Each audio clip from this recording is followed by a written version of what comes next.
سورۃ الجن یہ ہے اب وہ سورت کہ جو اس میں کسی جوڑے وغیرہ کا معاملہ نہیں ہے، منفرد ہے، اکیلی سورت ہے، اور یہ واحد سورت ہے کہ جس میں اتنی تفصیل کے ساتھ جنات کا معاملہ آیا ہے۔ ایک سورت ہم پڑھ چکے ہیں کہ جس میں مسلسل خطاب ہے، یا معاشر الجن والانس فبأي آلاء ربكما تكذبان، 31 مرتبہ تو یہی آیت آئی ہے۔ یا یہ صورت ہے کہ جس میں ایکسکلوسیو جو ہے ان کا معاملہ آ رہا ہے۔ یہ بھی ہو سکتا ہے کہ یہ کوئی اور واقعہ ہو، اور یہ بھی ہو سکتا ہے یہ وہی واقعہ جو سورہ احقاف کا ہے، وہ تو جا کر انہوں نے جو کچھ کیا اللہ تعالیٰ نے وہ خبر ہمیں دے دی۔ اب یہاں پر حضور کو بھی وحی کے ذریعے سے مطلع فرمایا اور مزید تفاصیل آ گئی۔ یہ بھی ہو سکتا ہے یہ اور جنات ہو۔ بسم اللہ الرحمن الرحیم قل اوحی الی انہ استمع نفر من الجن، کہہ دیجئے اے نبی کہ میری جانب وحی کی گئی ہے کہ جنوں کی ایک جماعت نے سنا۔ کس کو سنا؟ قرآن کو سنا۔ فقالوا انا سمعنا قرآنا عجبا، انہوں نے کہا ہم نے سنا ہے ایک بہت ہی دل کو لبھانے والا قرآن، یہدی الی الرشد، جو نیکی اور رشد اور ہدایت کی طرف رہنمائی کر رہا ہے۔ فآمنا بہ، تو ہم تو ایمان لے آئے۔ اس وقت بھی میں نے کہا تھا یہ لمحہ فکریہ ہے، ایک دفعہ کیا اجتماع ہے قرآن کا، اور وہ بندے کہاں سے کہاں پہنچ گئے، وہ داعی بن گئے۔ ہمارا کیا حال ہے؟ ہم نے اس معنی میں قرآن کبھی پڑھا ہی نہیں، سنا ہی نہیں۔ سنتے ہیں تو خیبر میل کی سپیڈ سے جو پڑھ رہا ہوتا قاری، 5 دن میں پورا قرآن، 6 دن میں پورا قرآن، اور اشتہار دیے جا رہے ہیں۔ یہ ہے ہمارا ریچول۔ یہاں تو 20 منٹ میں ہو جاتی ہے، یہاں 30 منٹ، یہاں چلو وہاں اور سے بھی کم میں ہو جاتی ہے، وہاں چلو۔ قرآن کا نتیجہ تو یہ نکلنا چاہیے وہ آپ کو پوزیس کر لے، جانے نہ دے۔ انا سمعنا قرآنا عجبا یہدی الی الرشد فآمنا بہ ولن نشرک بربنا احدا، اب ہم کبھی بھی اپنے رب کے ساتھ کسی کو شریک نہیں ٹھہرائیں گے۔ وانہ تعالی جد ربنا، اور یقیناً ہمارے رب کی عزت شان بہت بلند ہے۔ متخذ صاحبۃ ولا ولدا، اس نے نہیں اختیار کی نہ کوئی بیوی اور جوڑو نہ کوئی اولاد۔ وانہ کان یقول سفیہنا علی اللہ شططا، اور یقیناً ہمارا جو بے وقوف ہے بڑا، مراد یہاں پہ ہے وہی عزازیل، ابلیس، لعین، وہ چونکہ ہمارا ذرا بڑا بڑگڑ ہے، تو وہ جو کچھ کہتا رہا ہے اللہ کے بارے میں، وہ باتیں جو ہیں وہ بہت ہی غلط تھیں، شطط، خلاف حقیقت۔ وَأَنَّا ظَنَنَّا أَن لَّن تَقُولَ الْإِنسُ وَالْجِنُّ عَلَى اللَّهِ كَذِبًا، ہم تو اس گمان میں رہے، خوش گمانی میں، کہ جن اور انسان اللہ تعالیٰ کے اوپر جھوٹ نہیں باندھیں گے، لیکن وہ بدماش تو جھوٹ باندھتا رہا۔ ہم نے اپنی شرافت میں اس کی بات کو مان لیا۔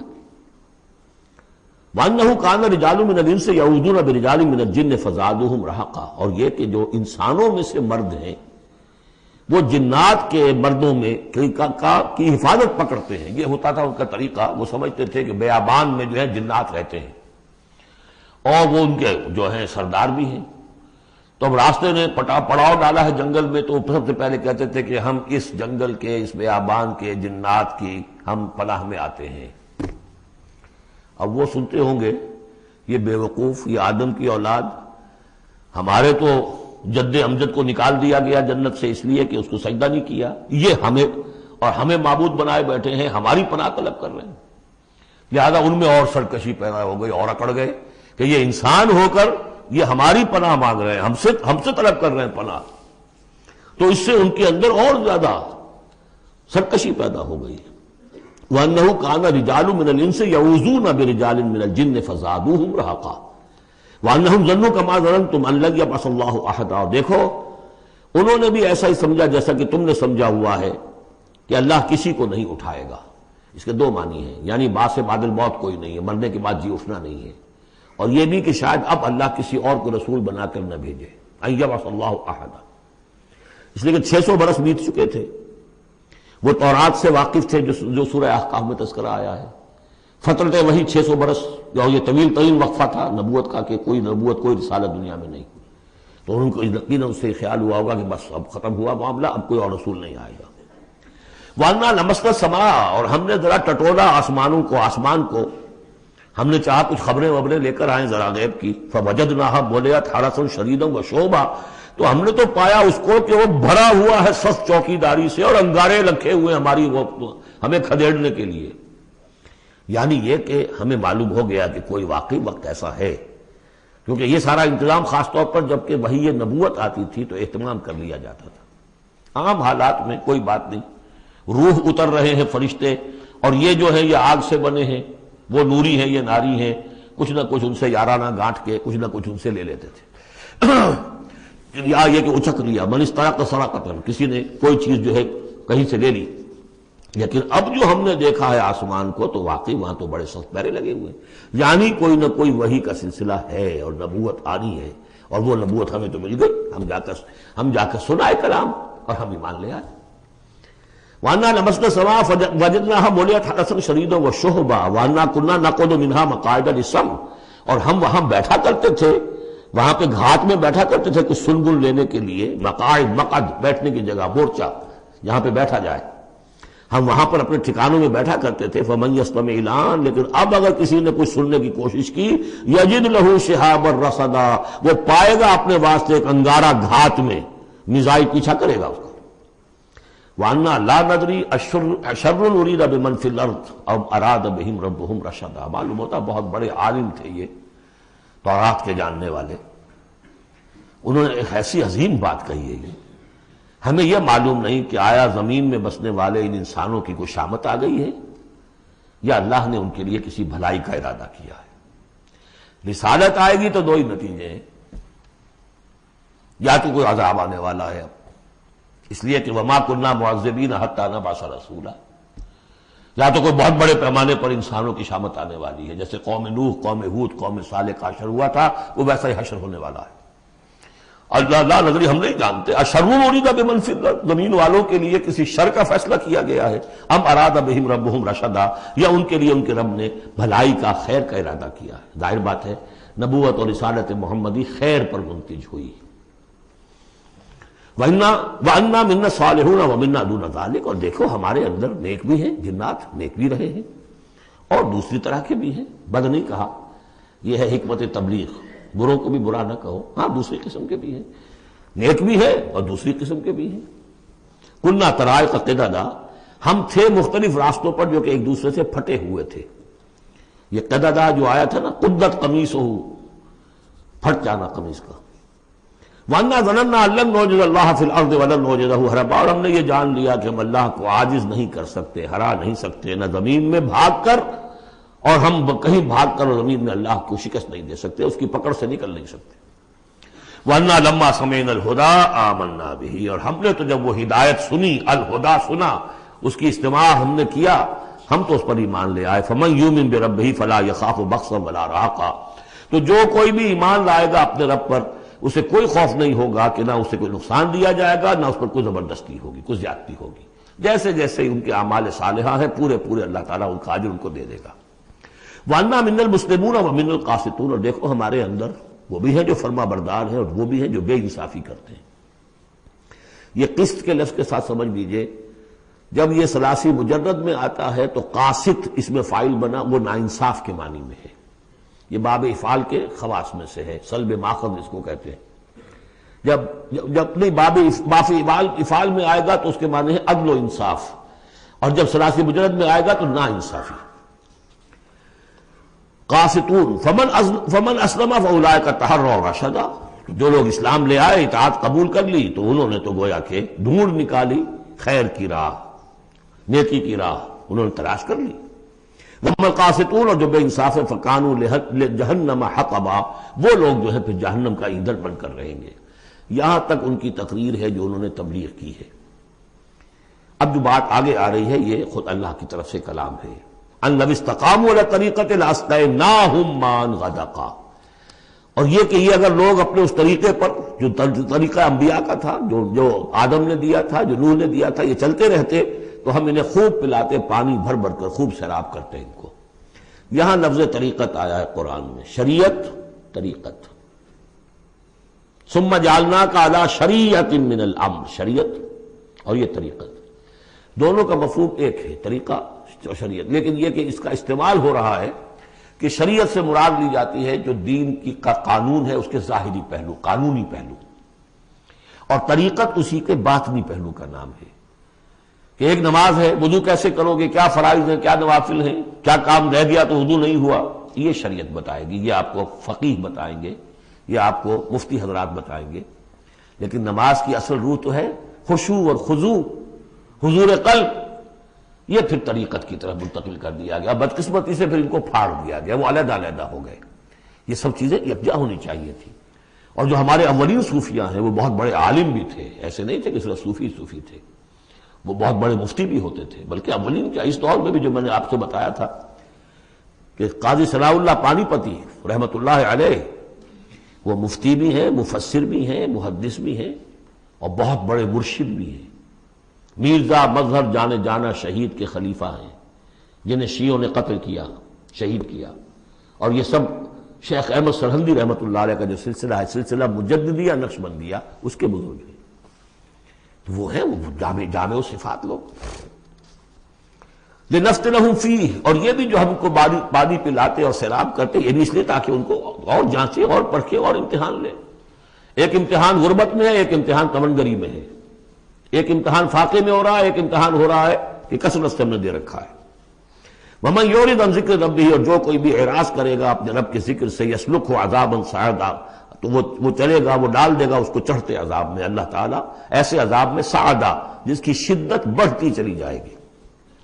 وَأَنَّ الْمَسَاجِدَ لِلَّهِ فَلَا تَدْعُوا مَعَ اللَّهِ أَحَدًا، اور دیکھو مسجدیں اللہ کے لیے ہیں۔ مسجد سے مراد مسجد سجدے کی جگہ بھی ہے، اور مسجد سے مراد سجدے کے یہ اعضاء بھی ہیں، یہ پیشانی اور یہ ناک اور یہ ہاتھ اور یہ پاؤں، ایڑیاں، وہ پنجے، یہ سارے جو ہیں یہ سجدے کے جو جسم کے حصے ہیں۔ یہ مسجدیں بھی اور سجدے کی جگہ بھی للہ ہے، سب اللہ کی ملکیت ہے۔ فلا تدعوا مع اللہ احد، اللہ کے ساتھ کسی اور الہ کو مت پکارو۔ وانہ لما قام عبد اللہ یدعوہ قالوا یکونون علیہ لبدا، اور یہ اب یہاں پھر قول آ گیا ہے انہی کا جنات کا کہ جب وہ عبداللہ کو ہم نے دیکھا، وہ کھڑا تھا، وہ قرآن پڑھ رہا تھا، وہ نماز پڑھا رہا تھا، لما قام عبداللہ یدعوہ، اسے پکار رہا تھا اللہ کو، اللہ کا بندہ، قالوا یکونون علیہ لبدا، وہ تو ایسے ہو رہے تھے سننے والے گویا کہ اس کے اوپر ٹھٹ کے ٹھٹ جمع ہو جائیں گے وہاں پر، لیکن یہ کہ وہ ایمان نہیں لا رہے تھے۔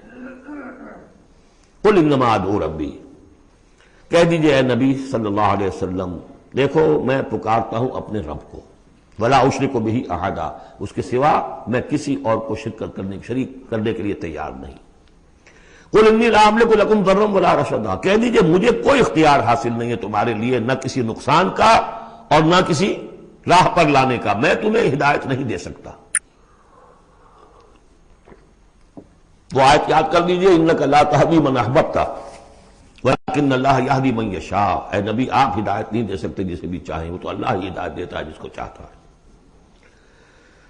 قل انی لن یجیرنی من اللہ احد ولن اجد من دونہ ملتحدا، کہہ دیجئے میں ہرگز نہ پاؤں گا کہ مجھے اللہ کے سوا کوئی پناہ دے سکے، یجیرنی من اللہ احد، اللہ کی پکڑ سے بچانے کے لیے مجھے کوئی پناہ دے سکے میں نہیں پاؤں گا، ولن اجد من دونہ ملتحدا، اور اللہ کے سوا میں کہیں جو ہے کوئی اپنا سر چھپانے کی جگہ نہیں پاؤں گا، الا بلاغا من اللہ ورسالاتہ، الا یہ کہ میں اس کی طرف سے پیغامات اور اس کی طرف سے تبلیغ کا فریضہ سر انجام دوں۔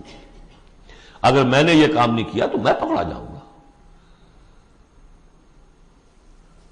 فَلَنَسْأَلَنَّ الَّذِينَ أُرْسِلَ إِلَيْهِمْ وَلَنَسْأَلَنَّ الْمُرْسَلِينَ، ہم تو پوچھ کر رہیں گے ان سے بھی جن کی طرف رسولوں کو بھیجا، اور پوچھ کر رہیں گے رسولوں سے بھی۔ وَمَنْ يَعْصِ اللَّهَ وَرَسُولَهُ، جو کوئی بھی اللہ اور اس کے رسول کی نافرمانی کرے گا، فَإِنَّ لَهُ نَارَ جَهَنَّمَ خَالِدِينَ فِيهَا أَبَدًا، تو اس کے لیے تو پھر جہنم کی آگ ہے جس میں وہ ہمیشہ ہمیشہ رہے گا۔ حَتَّى إِذَا رَأَوْا مَا يُوعَدُونَ، یہاں تک کہ جب وہ دیکھیں گے جس چیز کی انہیں دھمکی دی جا رہی ہے، فَسَيَعْلَمُونَ مَنْ أَضْعَفُ نَاصِرًا وَأَقَلُّ عَدَدًا، اس وقت انہیں معلوم ہو جائے گا کون کمزور ہے مددگاروں کے اعتبار سے اور کون اقلیت میں ہے تعداد کے اعتبار سے۔ وہ تانے دیتے تھے نا کہ دیکھو محمد تمہارے پاس تو بیٹھے بھی ہوتے ہیں تو ہمارے کمی کاری بڑے لوور طبقات کے لوگ، اور وہ بھی چند ہوتے ہیں، دیکھو جا کے ابو جہل کی محفل بھری ہوئی ہے، بڑے بڑے لوگ بیٹھے ہوئے وہاں پر۔ اس وقت معلوم ہو جائے گا من اضعف ناصرا واقل عددا۔ یہ سورہ مریم میں بہت تفصیل سے یہ مضمون آیا ہے۔ قل ان ادری اقریب ما توعدون ام یجعل له ربی امدا، کہہ دیجئے نبی مجھے یہ معلوم نہیں ہے آیا جس چیز کا تم سے وعدہ کیا جا رہا ہے، جس چیز کی دھمکی دی جا رہی ہے، وعدہ اور وعید بنیاد ایک ہی ہے، اصل میں اصل الفاظ ایک ہی ہیں، وعید دھمکی، وعدہ لیکن حروف اصلی وہی ہے. آیا وہ قریب آ چکی ہے اسے، یا ام یجعل لہ ربی امدا، یا یہ کہ میرا رب اس کے لیے ابھی کچھ مہلت دے، کوئی تمہاری رسی دراز کرے، یہ میں نہیں جانتا. یہ سورہ انبیاء کے آخر میں بھی آیا تھا. قل ندری اقریب ام بعید ما توعدون، کہہ دیجئے نبی میں نہیں جانتا کہ جس چیز کا تم سے وعدہ کیا جا رہا ہے وہ قریب آ چکی ہے یا بھی دور ہے. عالم الغیب، وہی ہے غیب کا جاننے والا. فلا یظہر علی غیبہ احدا، وہ اپنے غیب پر کسی کو مطلع نہیں کرتا. الا من ارتضی من رسول، سوائے جس کو وہ چاہے اپنے رسولوں میں سے. یہ بہت اہم قانون ہے قرآن کا، اور اس میں سارا مسئلہ علم غیب کا حل ہوتا ہے. ایک بات تو یہ کہ ہمارے جو بھی بریلوی بھائی ہیں وہ بھی مانتے ہیں، 4 باتیں وہ مانتے ہیں. 3 میں نے ایک مرتبہ تحقیق کی تھی بڑی مفصل، جا کر بعد لوگوں سے ملاقات کی، ابھی میں طالب علم تھا. کہا دیکھیے ہم ثابت مانتے ہیں اس بات کو. نبی کا علم ذاتی نہیں عطائی ہے، اللہ نے جو دیا وہی ہے. نبی کا علم قدیم نہیں حادث ہے، پہلے نہیں تھا پھر ہو گیا، اللہ نے دے دیا تو ہو گیا. اور نبی کا علم غیر محدود نہیں محدود ہے. میں نے کہا یہ 3 باتیں جو شخص مان لے میرا اس سے اب کوئی جھگڑا نہیں رہا. لیکن ہمارے ہاں کچھ لوگوں نے ایک ڈیفینیشن کر لی علم غیب کی. علم غیب وہ ہے جو بغیر کسی کے بتائے خود حاصل ہو جائے. اس اعتبار سے تو میرے پاس بھی علم غیب ہے نہیں، یعنی کسی کے پاس کوئی علم ہے ہی نہیں. ہمیں دیا اساتذہ نے دیا، حضور کو دیا اللہ نے دیا، جبریل کو دیا اللہ نے دیا. اس معنی میں تو ذاتی علم تو کوئی بھی نہیں مانتا کسی کا. علم تو دینے سے ہوتا ہے. البتہ علم غیب کسے کہتے ہیں؟ وہ چیزیں جو ہماری نگاہوں سے چھپا دی گئی ہیں، وہ عالم غیب ہے. جنت ہے، دوزخ ہے، فرشتے ہیں، یہ سب کیا ہے؟ عالم غیب. تو نبیوں کو تو کچھ نہ کچھ حصہ اس کا دکھایا جاتا ہے تو نبی بنتے ہیں نا، ورنہ میرے اور نبی میں فرق کیا ہوا پھر؟ اگر میرا بھی علم وہی ہوتا ان السمع والبصر والفؤاد، تو میرے علم اور حضور کا بھی علم یہی ہوتا تو فرق کیا ہوا؟ حضور نے تو اس دوسرے علم کے اعتبار سے تو صاف کہہ دیا انتم عالم بامور دنیاکم. لیکن حضور کو معراج میں جنت دکھا دی، دوزخ دکھا دی. زمین پر رہتے ہوئے آپ نماز پڑھا رہے تھے، غالباً وہ جو کہ نماز پڑھائی جاتی ہے جبکہ بارش نہیں ہوتی، استسقاء کی نماز، اسی کے دوران اچانک ایک دفعہ آپ آگے بڑھے. لوگ حیران ہوئے کیا ہوا ہے، ایک دفعہ پیچھے ہٹے. لوگوں نے پوچھا بعد میں کہ حضور یہ نماز کا حصہ تھا، یعنی ہم بھی پھر استطاع کیا کریں اس نماز کے اندر؟ فرمایا نہیں، اصل میں میرے سامنے جنت لے آئی گئی، اب بے اختیار میرا ہاتھ بڑھ گیا کہ میں اس کا پھل توڑ لوں، اور میرے سامنے اس کے بعد دوزخ لے آئی گئی، اور اس کا جو بمکا آیا گرمی کا، اس سے میں بے اختیار پیچھے ہٹا. دنیا میں سیر کرا رہے ہیں. بہرحال یہ غیب ہی میں سے ہے. البتہ کل غیب، یہ جو مانے اللہ نبی کے لیے وہ کافر ہے، اور وہ مانتے ہیں، بریلوی بھی مانتے ہیں. کل غیب کا کوئی سوال ہی نہیں. نبی کا علم محدود ہے، نبی کا علم حادث ہے، نبی کا علم عطائی ہے. 3 باتیں مان لیجئے. باقی نبی کا علم کتنا تھا کتنا نہیں تھا، یہ میں کون ہوں ناپنے والا اور آپ کون ہیں ناپنے والے. دیا اللہ نے جو دیا، بتایا جو بتایا، اللہ اللہ اور خیر صلی اللہ. تو یہ عالم الغیب وہ ہے غیب کا جاننے والا. فلا یظہر علی غیبہ احدا، تو وہ نہیں مطلع کرتا اپنے غیب پر کسی کو. ہاں الا من ارتضی من رسول، سوائے اپنے رسولوں کے. کذالک نوری ابراہیم ملکوت السماوات والارض، ہم نہیں پڑھ چکے؟ ابراہیم کو بھی ملکوت دکھائے، حضور کو معراج کی سیر کرائی. الا من ارتضی من رسول فانہ یسلک من بین یدیہ ومن خلفہ رصدا، جس کو رسول بناتا ہے، غیب کی خبریں دیتا ہے، پھر اس کے آگے اور پیچھے وہ اپنے باڈی گارڈ رکھتا ہے، چوکیدار رکھتا ہے. یسلک من بین یدیہ، اس کے سامنے بھی، ومن خلفہ، پیچھے سے بھی چوکیدار، حفاظت کرنے والے. لیعلم ان قد ابلغوا رسالات ربہم، تاکہ یہ بات بالکل واضح ہو جائے کہ انہوں نے واقعتاً اپنے رب کے پیغامات پہنچانے کا حق ادا کر دیا. جیسا کہ حضور نے پوچھ کر جواب لیا تھا، انا نشہد انک قد بلغت الرسالۃ وادیت الامانۃ وکشفت الغمۃ ونصحت الامۃ، ہم گواہ ہیں حضور. واحاط بما لدیہم، اور اللہ تعالیٰ جو کچھ ان کے پاس ہے سامنے سب کا احاطہ کیے ہوئے ہے. واحصا کل شیء عددا، اور ہر شے کی اس کی جو انوینٹری ہے وہ بڑی مکمل ہے، کوئی چیز وہاں سے غائب ہونے والی نہیں ہے. ہر ایک کا عدد کے ساتھ حساب کتاب کا اس نے رکھا ہوا ہے. میرا خیال تو یہیں تک کا تھا، لیکن یہ کہ ابھی وقت ہے تو سورہ مزمل بھی پڑھ لیجئے، اور اس اعتبار سے کہ یہ وقت وہ آ گیا ہے قیام اللیل، گویا کہ جو اس کی یوں سمجھیے کہ میکسیمم مقدار ہوا کرتی تھی، وہ اللہ کے فضل و کرم سے آج ہمارا وقت ہے۔ یہ سورۃ المزمل، بسم اللہ الرحمن الرحیم۔ اب یہ جوڑا ہے سورہ